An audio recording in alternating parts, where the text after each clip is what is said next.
great morning to everyone who has joined us on today's edition of the show. Scoreboard in 15 right here on 32 FM 94.9. You are listening to the voice of 𝐒𝐿𝐿 SAMIES 𝐂𝐑, the program this lovely Tuesday morning, the 16th day in the 9th month of the year 2025. One thing definitely is on the mind of many people who are lovers of the beautiful game of football is the return of the UEFA Champions League. Yes, the return of the league phase format. We are in the 2025-2026 season would have teams vie for the biggest title when we talk about the European club football, which is the UEFA Champions League. Who is going to dethrone Paris Saint-Germain as the champions of the UEFA Champions League? Or do you see FC Barcelona, Manchester City, Inter Milan, Arsenal Football Club, Bayern Munich, all displace Paris Saint-Germain? Of course, I failed to mention Chelsea. They are also the frontrunners to win the UEFA Champions League. Why have I said so? It's because of their performance at the FIFA Club World Cup there in the United States of America. All respect to Chelsea Football Club. Yes, we discuss about our football stories are still on the show, where Nigeria also are in the news. We'll talk about Nigeria. It is all about the Flying Eagles, where they are set to play at the FIFA Under-20 Boys World Cup, or I say Men's World Cup. Outside that, we go back to Tokyo and take updates from the World Athletics Championship, the 20th edition. Oluwatobiloba Amusan, yesterday I told you she won a silver medal for herself. And then you tell that Amanda Duplantis, this man, since 2020, keeps going stronger and stronger there in the world of pole vault. Well, of course, we still discuss other sporting stories which definitely involves football stories. We talk about athletics championship, and then we talk about a bit of a managerial moves. Transfer window still open there in Turkey. But then you know that it's definitely going to be a long ride when we talk about the return of the UEFA Champions League. And once again, you are listening to the voice of 𝐒𝐿𝐿 SAMIES 𝐂𝐑, the program this lovely Tuesday morning. Without wasting much time, let's join our partners now, the BBC, to take a listen to what they have for us on the BBC Premier League update before we take a look at the games that are set to go down in the UEFA Champions League for today. Just the fixtures before we take a look at the preview of the games later in the afternoon. Welcome by 3:30. Our partners, the BBC Premier League update. BBC Premier League update from the home of Premier League football. Hello, I'm Paul Serres at the BBC Sports Centre. The Arsenal and Spain goalkeeper David Raya says that losing in the semi-finals of the European Champions League last season was painful and will serve as motivation to go further in the competition this season. The Gunners get their continental campaign underway on Tuesday with a trip to Bilbao to face Athletic Club. That it hurts a lot losing in the semi-final. That's one of the things that you learn, but obviously you get more mature. This is the third year in a row that we are in the Champions League. We won in the Champions League for, I think, in 2016, I think it was the last time before this period. So we are so happy to be here. We are so happy to play this competition, and we just have to take it game by game. Tottenham are also in Champions League action. They welcome the Spanish side Villarreal to North London in what will be manager Thomas Frank's first match in the competition. He says there's huge excitement ahead of their opening fixture. Obviously, that is a big thing. I'm hugely looking forward to it. Now is preparation. A few more cameras, but that, business as usual. But when we walk out to the pitch tomorrow, that will be special. And the former Manchester United and England midfielder Paul Scholes has told the BBC that Ruben Amorim must adapt his tactics to suit the players he has at the club, or he will be out of a job sooner rather than later. He cannot carry on playing this way with the results they've had. There has to be a moment where he thinks, I've got to change something.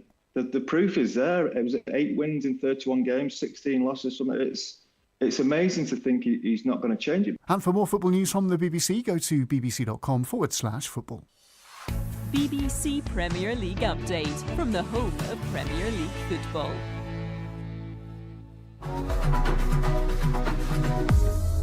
All right, today listen to the BBC Premier League update, where of course we have London sides set to play in the UEFA Champions League for this 2025-2026 season. You talk about the London teams of the 6 qualified teams from England.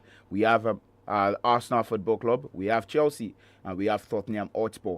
But look at the fixtures for the UEFA Champions League today, which starts by 5:45 p.m. That's Atletico de Bilbao will be up against Arsenal Football Club. PSV and Eindhoven will be up against Royal Union St. Gilloise. Later by 8 p.m. we have Benfica against Karabag, Juventus against Borussia Dortmund. Real Madrid will be up against Marseille, and Tottenham would be up against Villarreal. That's in the UEFA Champions League fixtures for today. But moving away from a bit of European football, let's talk about African football at this point. It's all about the Flying Eagles of Nigeria. Head coach Aliyu Zubairu has named his final 21-man squad for the FIFA Under-20 Men's World Cup. 10 members of the squad that took part in the 2025 African Under-20 Cup of Nations were also included in the squad. Ebenezer Akot, the goalkeeper Daniel Bamei, Odinaka Okoro, Awal Ibrahim are expectedly definitely made the shortlist. Daniel Daga, Nasiru Saliu are some of the new players in the squad. And the Flying Eagles, who are expected to arrive in Chile in the early hours of today. Let's see what definitely would be of them. But the 7-time African champions are drawn in Group F with Norway, Colombia, and Saudi Arabia. They're in the FIFA Under-20 Men's World Cup. But for the Flying Eagles, just talking about preparation. Well, for their preparation, they'll play against that's Australia. They're at the talking about Chile. They'll battle with Chile and Australia in tune-up games ahead of the 2025 FIFA Under-20 Men's World Cup. Well, of course, for Aliyu Zubairu's side, they will clash with Australia in their second friendly next week. But then you said that yet to be named the venue for that game against Chile on Saturday. Let's see what will happen also at the end of the day to the Flying Eagles of Nigeria. Just in that tune-up friendly games, we also expect them to do maybe better at the FIFA Under-20 Men's World Cup.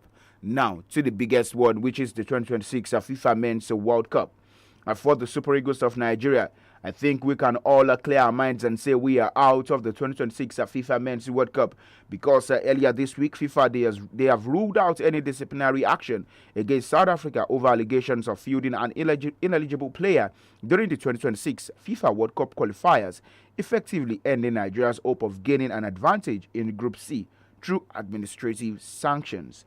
And in a formal statement released this week, FIFA's disciplinary committee, they confirmed that South Africa's national team, that's the Bafana, they face no sanction regarding the eligibility of midfielder Teboho Mokoena, who was alleged to have been suspended due to yellow card accumulation ahead of the match qualifier against Lesotho. And the much anticipated ruling end weeks of speculation and delivering significant boost to South Africa's qualification campaign. So, for Nigeria Super Eagles, the outcome is a major setback, and the 3-time African champions, they have been closely monitoring the proceedings.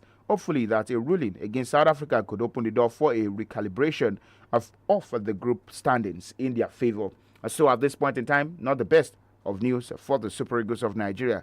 And also lots of Nigerians who had their hopes on the Super Eagles playing at the 2026 FIFA Men's World Cup. And also this will be another year, another World Cup, in which the Super Eagles of Nigeria would not be participating. Remember, Qatar, we failed to participate after losing out on an aggregate scoreline to the hands of the Black Stars of Ghana. And this year, in the United States of America, or in 2026 in the United States of America, Mexico, and Canada, the Super Eagles will not be. Let's leave that also and discuss about the updates from Tokyo, the 20th edition of the World Athletics Championship. Yesterday, Oluwatobiloba Amusan, she won a medal for herself and also Nigeria's first medal in 3 years. The sprint hurdler once again showed why she remains one of the world's most elite as she stormed to silver in the women's 100 meters hurdles.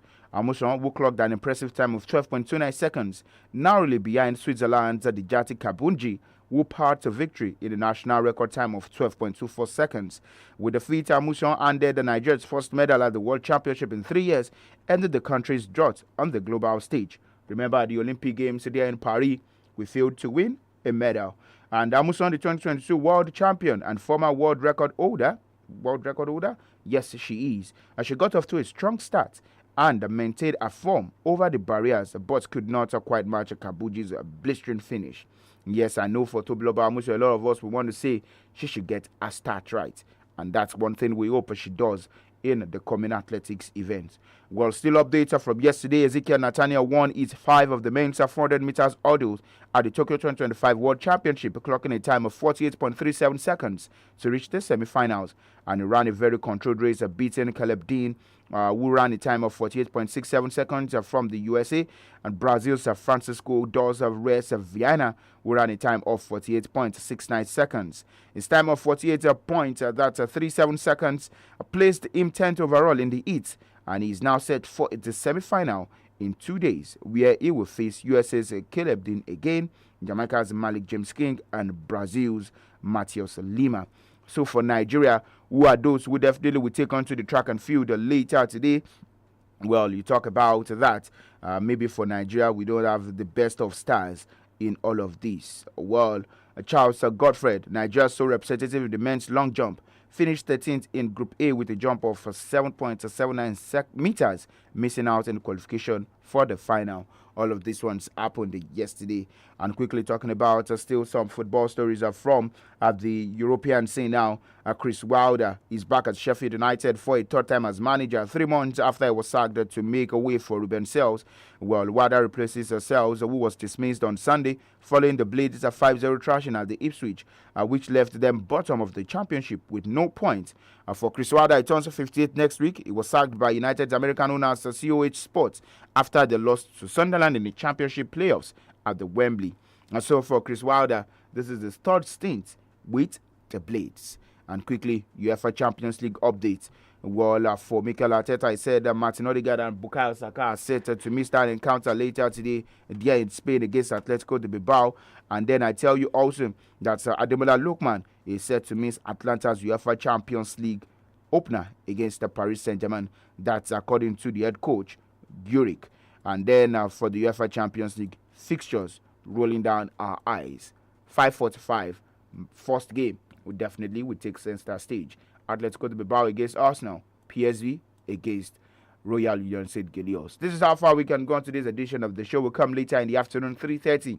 A look at in the games set to go down later today in the UEFA Champions League. Another interesting update before the hour. I am SAMIES, your sports captain. Do enjoy the rest of the day and bye for now.